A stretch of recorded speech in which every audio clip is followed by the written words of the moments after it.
On the agenda tonight, we're going back to 2012. We're going to be taking a look at Ramin, Karimloo and Sierra Boggess, and they're going to be performing Phantom of the Opera.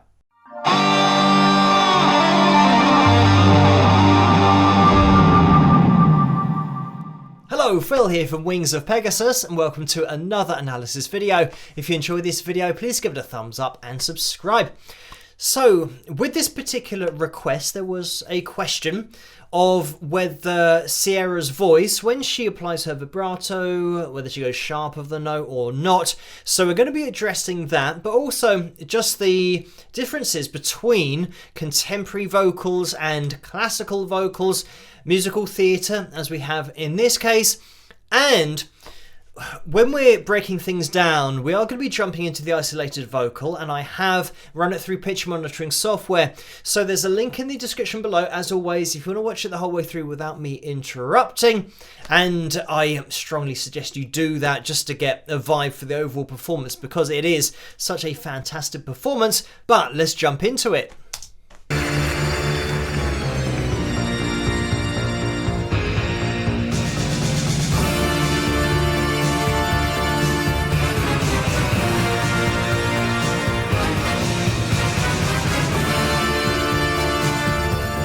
Sleep he sang to me, in dreams he came. That voice which calls to me and speaks my name. And do I dream again? For now I find the phantom of the opera is there inside my mind.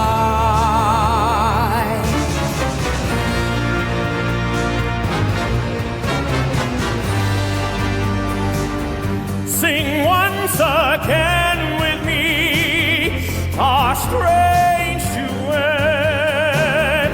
My power over you grows stronger yet, and though you turn from me to glance behind,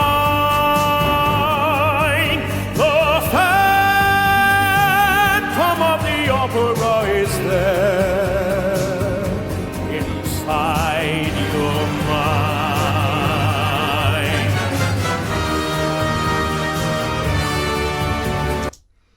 So, I'm just going to jump in here. I mean, there is so much in this performance already to point out. We're going to go all the way back to the beginning, and I'll just mark it to make sure that we resume it in the right place, because we're going to the isolated vocal now. In sleep he sang to me, in dreams he came. That voice which calls to me and speaks my name. And do I dream again? For now I find the phantom of the opera is there inside my mind. So, I mean, it's great to listen to her voice when it's isolated, because, I mean, when you're watching this performance, the way that she just floats up into her head voice is great, and she's got this really controlled vibrato the whole time. The frequency's always really even, and you'll be able to see this throughout her performance. Just these lines, this just represents her voice, but how even they are when she applies this vibrato. And importantly, it doesn't matter where she goes to in her range, she's always got this same vibrato. So it's just a natural thing. She's just relaxing into it, and that's really the impression you get from her voice, that she's relaxed while singing. She's just allowing this to happen. Obviously, it takes a lifetime of training in order to be able to do that.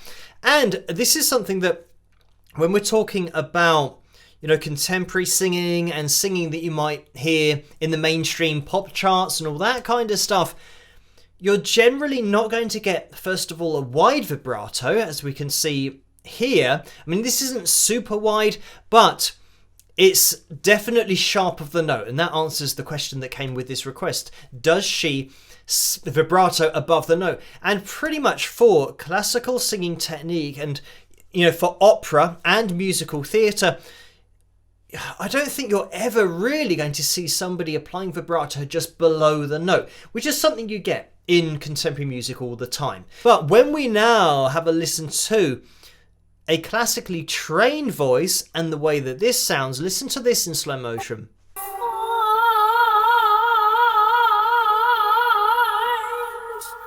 So the A4, the that's the note. Obviously it's high for me because I'm a guy, but look at the vibrato. The note is actually under where most of the vibrato is happening. So this is why we get such a dramatic sound to it, because this vibrato is indeed above the note. So we know that in musical theatre, in opera, it's all about the drama of the performance. We get a great performance here visually to see how the interaction between characters is obviously so important, as well as having that vocal ability to sell the performance and intertwine the physical elements with the voice. I mean, it's such a difficult thing to do, but it's such a fantastic performance here. And when you're talking about this song, the range as well. Obviously, musical theatre is a little bit more mainstream, and you'll get sometimes less vibrato going on and a less dramatic vibrato. I mean, with opera, sometimes you have a whole load of vibrato, and it's sometimes difficult to place where the note is. So this is where I want to point out about what Sierra does with her voice. My name, and do I dream again? For now I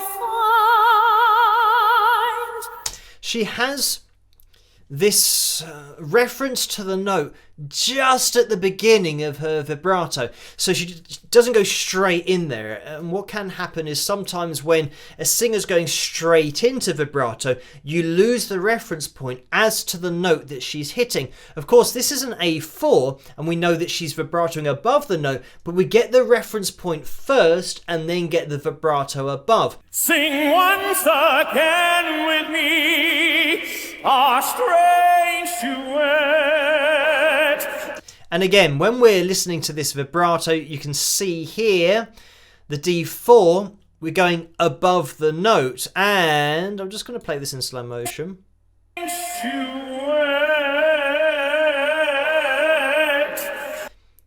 mean, that is laser-like. With the accuracy of that vibrato, we've got two semitones. But again, look at how Ramin, when he's hit this note, he's hit the D4 and he's bang on, and then vibratos perfectly within these semitones. So it means that we get this na, and you get that na reference point to begin with, and then really nicely controlled. Obviously, he's kind of got the oh, you know, he's using all of that sound. I'm not a classically trained singer, but you can hear the body that he's got in there. But what is interesting is what he did a little bit earlier on and does a few times. Listen to this. Again with me, there, he has a little cry in his voice, which is something that you get in contemporary vocalists and contemporary music all the time. And I've mentioned it all the time on this channel. The great singers that have a cry in their voice. And Ramin, I think, especially with a male vocal in musical theatre, and classically trained singers don't do this a hell of a lot. They sometimes go straight into their notes. So, for example, we'll listen again, actually in slow motion.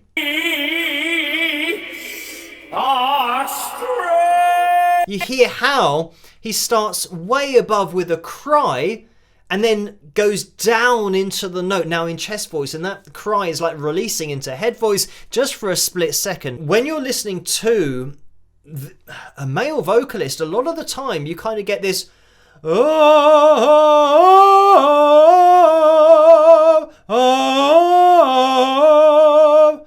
like that. You know, it sounds actually a lot more regimented and doesn't have the same expression, and that's what the cry is all about, that you get more expression in the voice rather than just going straight from note to note. You have a little cry that the great singers can do, but using it like this is great. And listen out for it again. My power.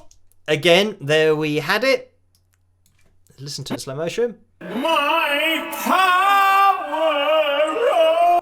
Again, and we can actually see where he's just allowed that head voice to come through. And, I'm just going to let it play on. Because look how high that was. It's like a D sharp 5. We're going up to like an E5. So that's 12th fret of your high E string for you guitar players out there. It's way up there. But it wasn't a note that he was sustaining. He's just allowing that head voice note to come out. And he's not aiming for any notes up there. It's just great singers can do that. They just, allow their vocal cords to come together before then coming down to the D sharp 4. So, it's the tiny noise you hear, the cry, the reason it sounds like a cry is because it's an octave higher than the note that then comes in. It's actually over an octave. I've just put the piano up on screen with the ranges, the female ranges, so you can follow along if you want to while we resume this video. And I will bring the backing back in and we'll watch it on a little bit further. Those who have seen your face draw back in fear. I am the mask you wear. It's me they hear. Your spirit and my voice in one combine. Oh, Phantom of the opera is there inside my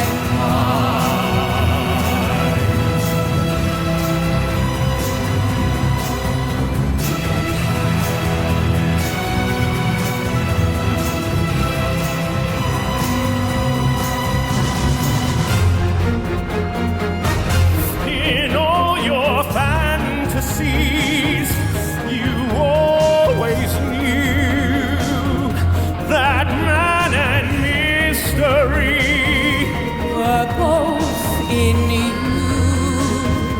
and in this labyrinth, where night is blind, the Phantom of the opera is here inside my mind. sing, my angel of music. There, the Phantom of the opera. Sing for me.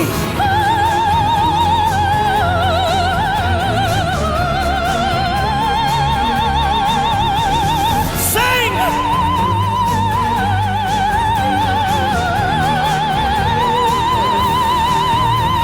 Sing.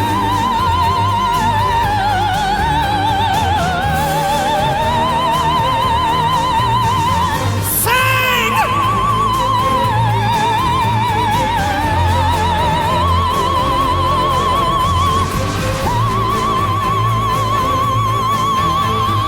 Sing.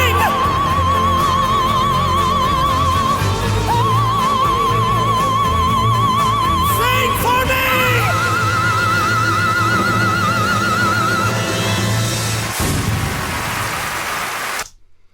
And there we have it.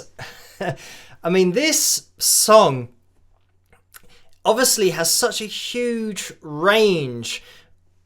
In order to be able to perform this live as well, think about doing this night after night at the West End or on Broadway, be able to just replicate this vocal night after night. I mean, it's so impressive just hearing it once.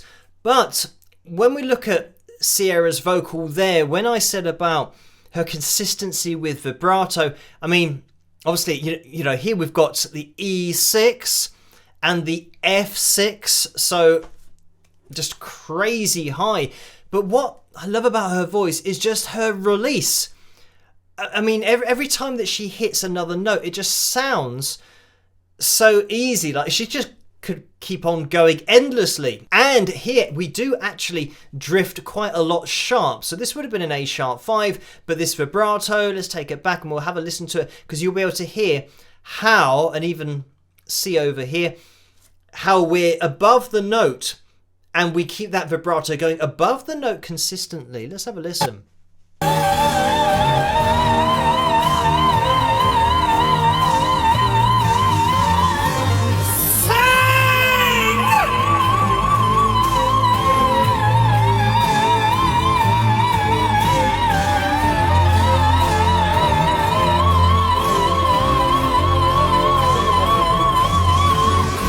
I mean, it's great because in slow motion you get to hear how Sierra navigates from those na na na na na na, but going ah,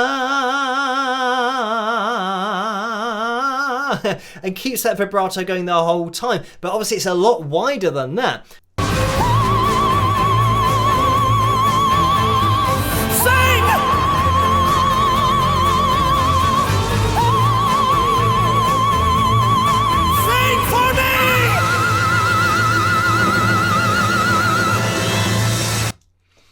And again, this is another part of the performance, is hitting, you know, the crescendo and hitting this high note, but then letting the vocal cords split apart for the drama and for the theatre of exactly what they're acting out. The fact that, you know, Ramin is then effectively taking away her voice. So I just want to point out the range going on here from Sierra. We can see on the screen here, she's hit a G3. I'm just going to take that back. We'll have a listen. My name. Now that, my name, is there. And that's a low note for a female vocalist.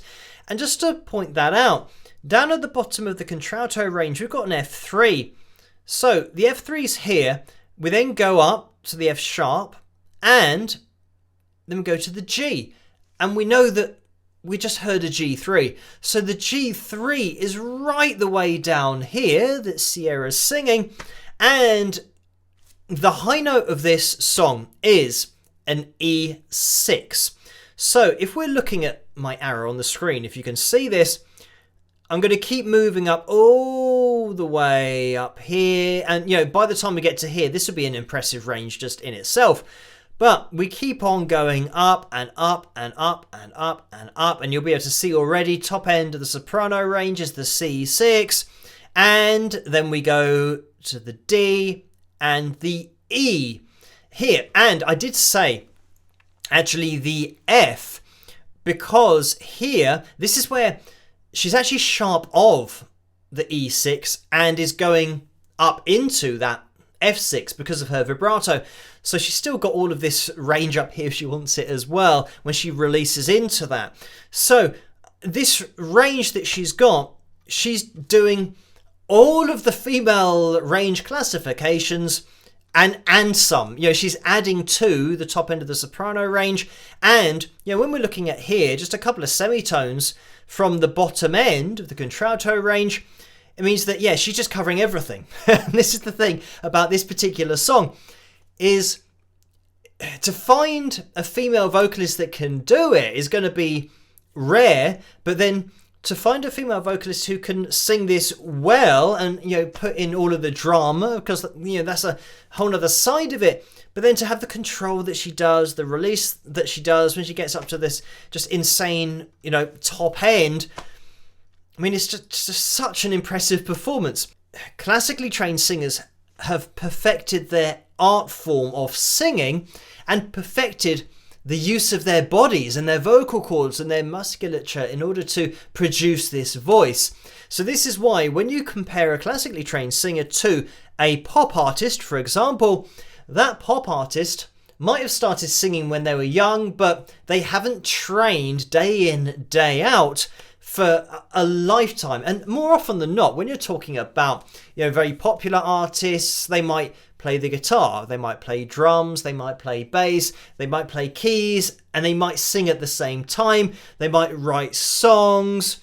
they might do so many different things, like an athlete who competes in an event that has lots of different things to it. You know, like a triathlete. So it means that, yeah, they're doing, you know, the swimming and the biking and the running. They're doing lots of different things. So they've encapsulated those 3 different skills, but they're not going to be able to, for example, jump in an Olympic pool and take on somebody and swim at the speed that somebody who has spent their life just practicing, you know, 100, 200 meters freestyle. You know, you start to get the point that what we're looking at here is just control on a different level. Somebody that's dedicated their life to perfecting vocal technique. But I think this is one of those videos that could go on for years, because it's not something that we usually look at, the classically trained voice, and pointing out differences, seeing it on screen with the vibrato, and the fact that Sierra's vibrato